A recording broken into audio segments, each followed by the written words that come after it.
Bueno, pues voy a empezar yo lanzando una pregunta a cada uno de los ponentes mientras se van animando en las manos por el público.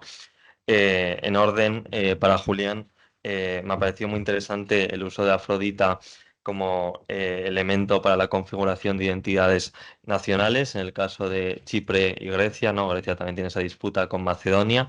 Entonces yo lo que te quería preguntar es si únicamente hay esa utilización por parte de cada uno de ellos o también hay una disputa realmente de que cada uno lo reivindica solamente para sí mismo de una manera excluyente, ¿no? Entonces, no sé si puedes profundizar en eso. Para Alejandro, me gustaría preguntar sobre si en el caso de Wonder Woman, sobre todo en esa primera etapa, hay una asociación con esos valores femeninos de la antigüedad clásica, pues, por ejemplo, con todo lo que comentaba, por ejemplo, Carolina en su comunicación, ¿no? Pues de esos valores de perfectísima fémina o de matrona, por ejemplo, si hay algo de eso, o si se limita pues al tema que comentabas de educar o de más parar que golpear. En cuanto a Samuel, quería preguntarte si los guionistas de Witcher se refieren en algún momento a Gibbon o a esta idea de decadencia de la antigüedad clásica desde el punto de vista historiográfico. Y finalmente para Laura, yo quería preguntarte, quizás es también para el debate, sobre si tú crees que esa sensibilidad que hay sobre esa imagen, sobre ese cuadro de Leonardo de la Última Cena, es en sí sobre el banquete o sobre este cuadro, bueno, pues tan referente desde el punto de vista de la pintura y también de la religión en el imaginario colectivo occidental, ¿no? Y qué es lo que causa realmente esa recepción bueno, no sé, recepción o banalización en el caso de los Juegos Olímpicos. Muchas gracias a los cuatro. Bueno, por orden voy a empezar contestando yo. Gracias por tu pregunta. La verdad que es bastante challenging, lo voy a decir así. Em, Voy a hablar de lo que yo he estudiado, que es simplemente Eurovisión. Ahí diría que no hay ningún tipo de exclusividad. O sea, al final, la concha de Afrodita, que es de lo que he venido hablando, es solo un prop, pues algo que ponen de fondo, ¿no? Entonces, no es realmente una cosa crucial, ¿no? Para toda la candidatura, que es algo que se viene trabaja, que se trabajó durante muchos meses con muchos profesionales. Tampoco es tan trascendental, ¿no? A un nivel de poner en el primer plano. En otros medios no lo sé, si son excluyentes, si rivalidad, de lo que yo conozco te diría que no. En principio, claro, tampoco creo que ninguno puede deslegitimar al otro, ¿no? De apropiarse de Afrodita. Es decir, ¿cómo Grecia le va a decir a Chipre que Afrodita es suya? Es imposible. Y viceversa, ¿no? Entonces, así en pocas palabras, aunque debería de estudiarlo más, te diría que no son excluyentes.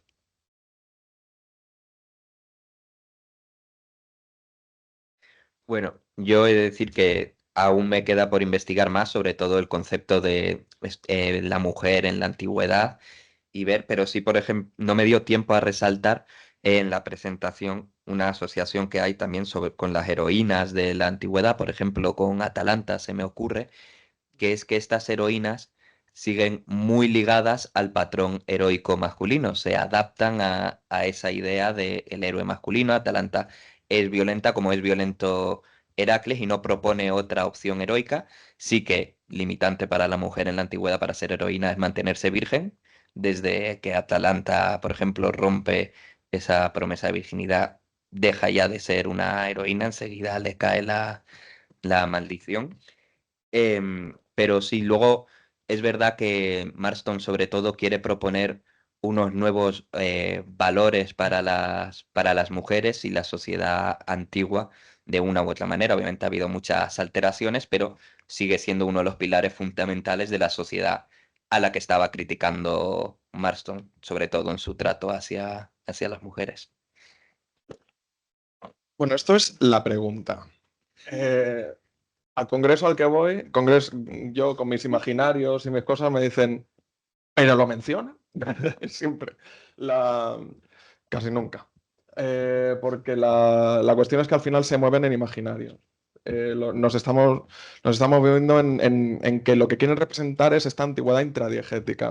Quieren crear un mundo, o sea, desarrollar, porque Sapkowski lo había esbozado ya, todo el tema del mundo previo a la conjunción de las esferas, pero lo que lo que los creadores de Blood Origin quieren hacer es ampliar y expandir un poco con esta miniserie.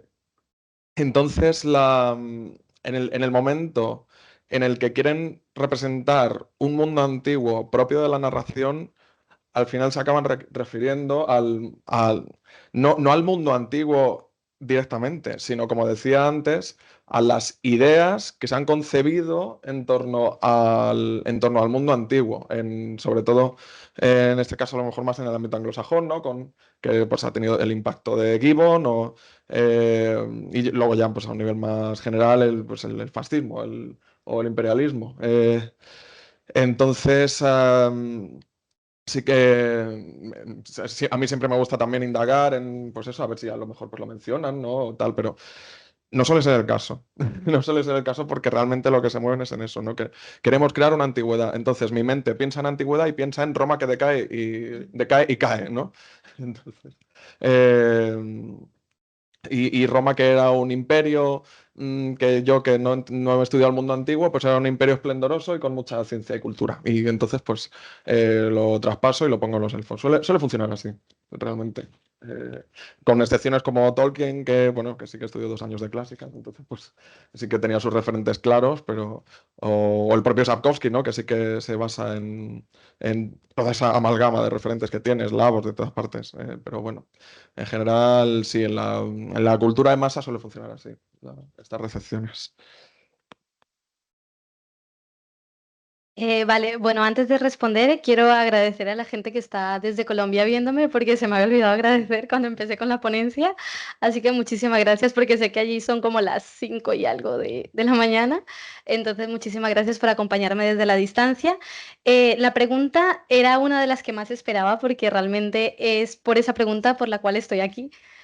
¿Por qué? Porque como no hace parte la ponencia que he hecho de un proyecto investigativo a profundidad de mi TFM o alguna tesis o proyecto. Simplemente Ricardo del Molino, al cual pues le tengo muchísima estima, fui su alumna, me hizo la invitación en el verano de participar y he dicho, pero es que yo no tengo nada de recepción de antigüedad. O sea, no sabría qué decir. Y en el momento en el que ocurre los Juegos Olímpicos de París, y yo veo la imagen en YouTube y yo nunca, en el primer momento que la vi, nunca se me ocurrió como asociarla al cristianismo, porque como claramente tengo una rama historiadora y arqueóloga, primero lo veo por otro lado, ¿no? Pero luego cuando empiezo a ver en mi Instagram todo el mundo reposteando, bueno, no todo el mundo, pero también he de decir, esto es algo personal, pero tengo una herencia cristiana de mi familia y tengo muchísimos amigos cristianos por lo mismo y por eso muchísimo amor a ciertas partes del cristianismo. Cuando empiezo a ver las historias, yo es que no lo había visto por ese lado, pero claramente fue como, pero a ver, amigo, esta pintura creo que hace referencia, pues escena, creo que hace referencias al banquete de Zeus, de una pintura, no al banquete cristiano. Pero claro, la sensibilidad está en el hecho de que la antigüedad es una forma en la cual muchas culturas, hasta nacionalismos, como ya lo hemos visto a lo largo de la historia, se han legitimado a sí mismos. Entonces, lo han hecho parte suyo. Entonces, ya que ver el cristianismo solo, bueno, no solo, pero que la simbología sea el pan y vino y en un banquete, ya hace que ellos tengan cualquier sensibilidad con otra representación del banquete, pero es también falta de conocimiento, con todo el amor del mundo. ¿Por qué? Porque hay muchas representaciones del banquete en pinturas y no solo en el cristianismo.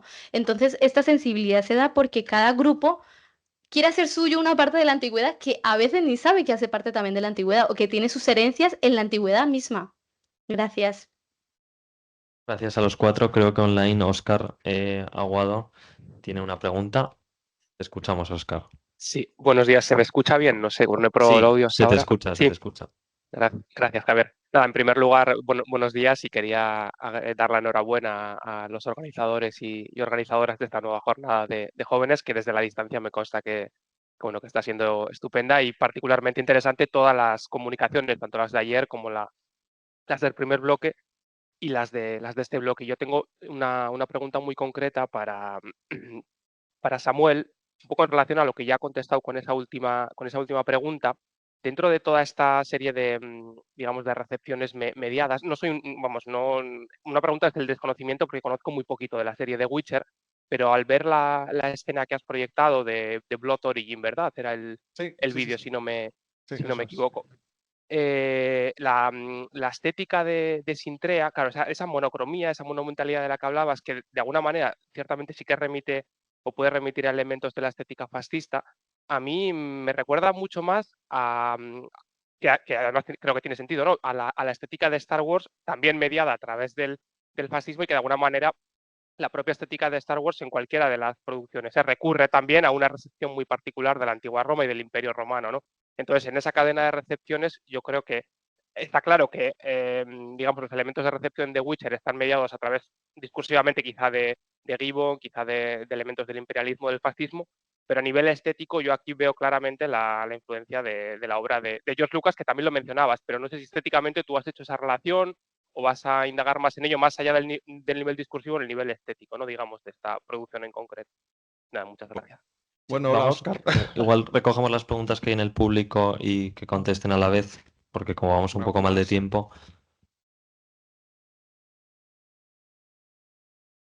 Gracias, Óscar.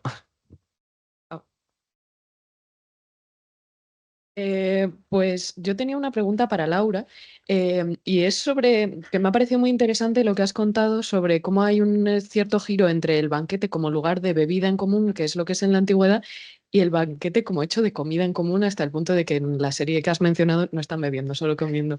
Eh, y te quería preguntar si te parece que puede haber una asociación entre ese giro entre banquete de bebida a banquete de comida con el hecho de que el banquete deje de ser un sitio de charla y de charla elevada y de charla filosófica, sobre todo porque mientras se come no se habla.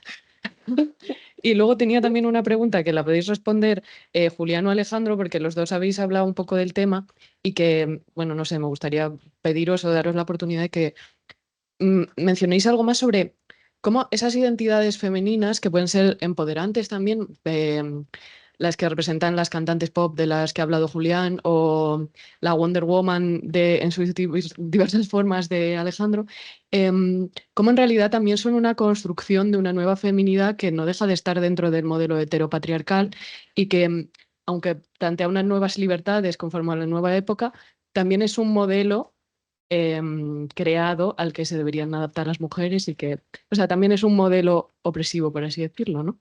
Me gustaría saber qué pensáis. Gracias.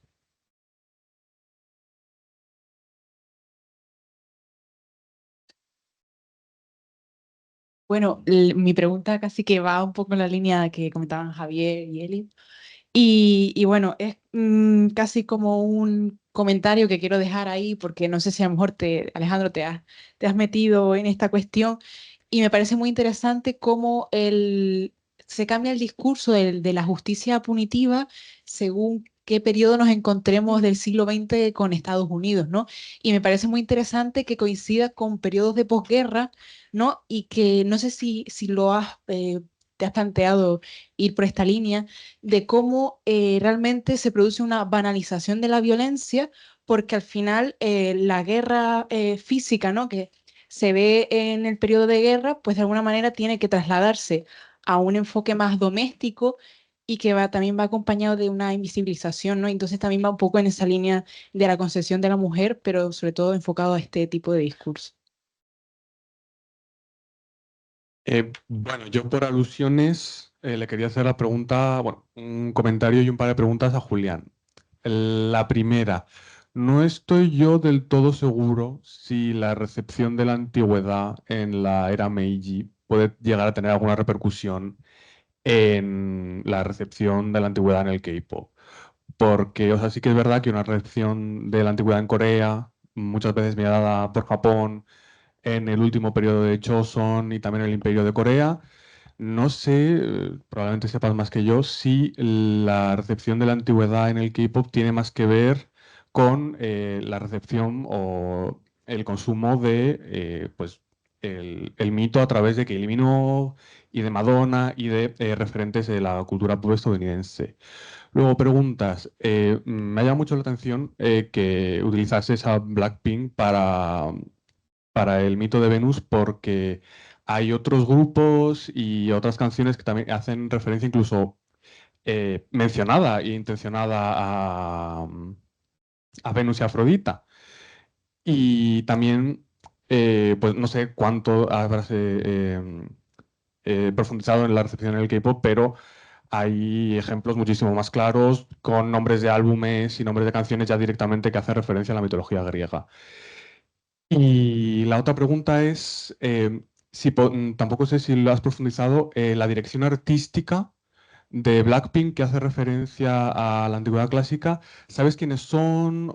¿Puedes establecer una línea entre varios directores artísticos en Corea o si vienen de fuera? Pues esa es mi pregunta.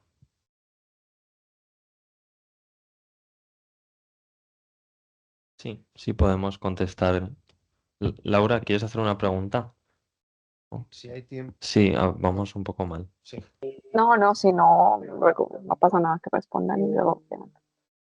La semana, por ejemplo, del 17 de diciembre. Bueno, pues respondéis. Bueno, hola Oscar, gracias.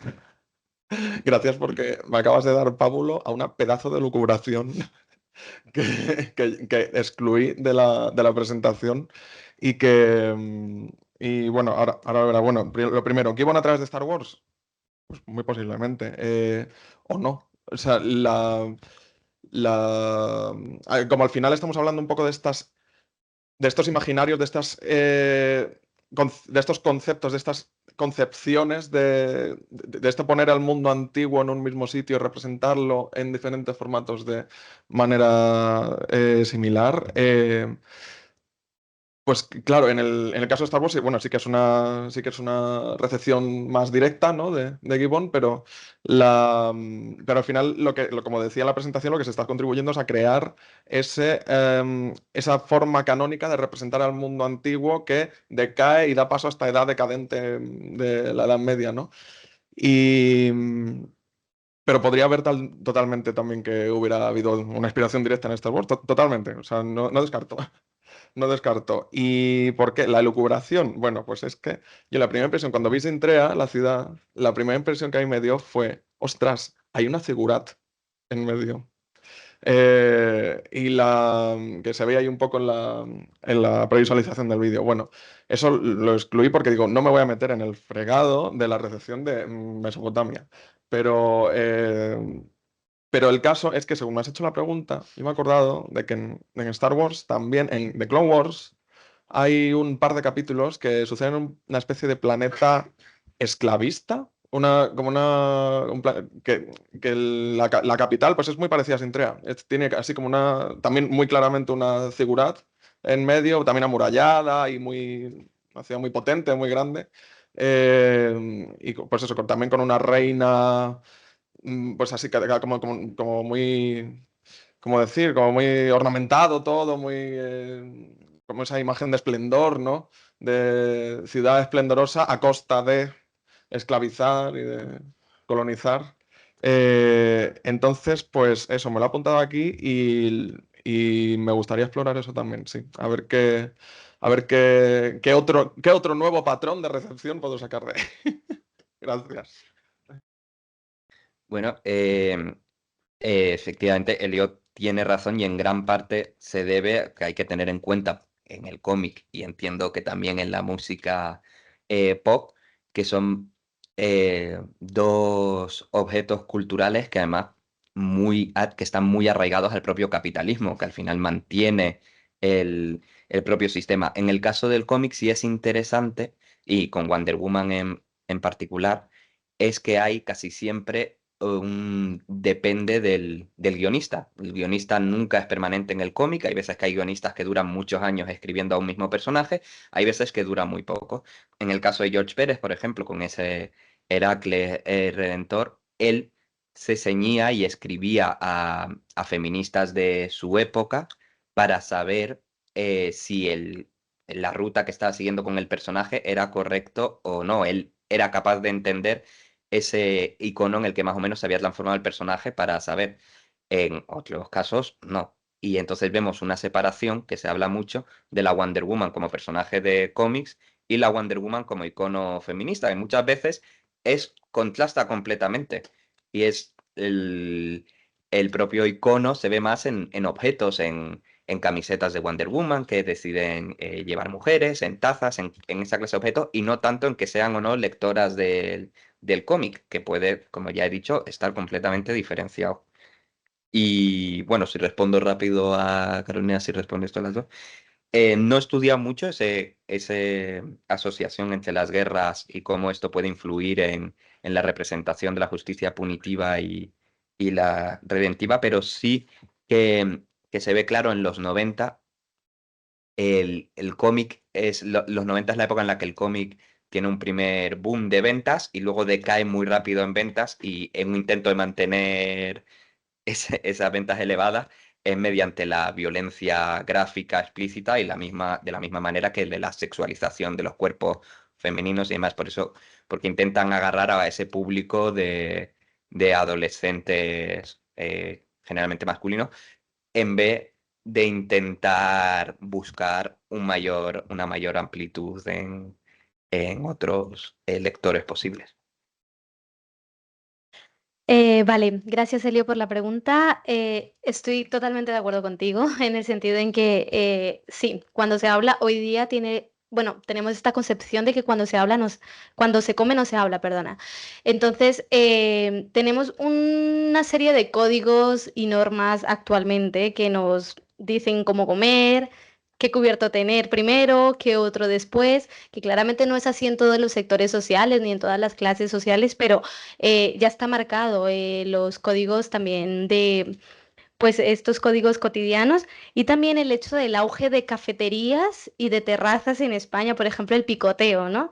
Entonces ya no está enlazado a hablar cosas profundas, filosóficas o de la vida con un gran, por ejemplo, entrecort o solomillo, sino simplemente con unas patatas bravas y una caña. Entonces, cómo se ha diversificado también estas formas de bebida y de comida con los espacios, ¿no? Ya no es como antes, tenemos diferentes espacios en los cuales se come, como por ejemplo en las terrazas. También, finalmente, para terminar de responderte, es que yo también creo que actualmente se conoce más el hecho de que el estómago es un músculo, bueno, un órgano muy emocional. Entonces también hay gente que, por ejemplo, me dice, no puedo recibir una mala noticia o una noticia como que me llene de mucha emoción estando comiendo un banquete, ¿sabes? Un plato, un primero, un segundo, porque no sé cómo lo vaya a recibir mi cuerpo. De hecho, a mí tampoco me gusta hablar de cosas muy delicadas en una cena, por ejemplo. Creo que hay otros espacios como un café, una manzanilla, algo que no implique pues que el estómago recargue la comida y encima la emoción misma. Gracias. Vale, bueno, intenta ser muy breve. Voy a empezar por las preguntas de Corea. Bueno, yo en verdad esta investigación está en sus estados iniciales y no es ni siquiera el tema de mi tesis, con lo cual digamos que está en una fase muy primigenia. Agradezco mucho las preguntas porque por supuesto son perspectivas que incorporaré. En cuanto a la dirección artística y demás, sé que todo eso lo lleva la discográfica YG, creo que se llama, que no sé ni siquiera si siguen en ella, porque ahora cada uno está haciendo lo suyo. Entonces ahí tienes a Kyle Hanagami y toda esta gente. Entonces creo que sí que hay como una especie de, creo que no son exclusivamente coreanos.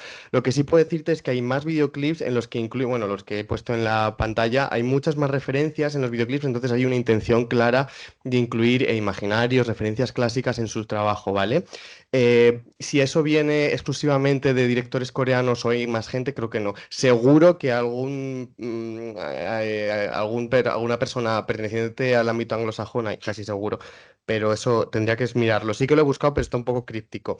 ¿Por qué he elegido a Blackpink? Porque yo me quería centrar en la concha de Venus exclusivamente y ha sido el único referente que habla de la concha de Venus como tal, ¿no? Por eso he elegido ese frame.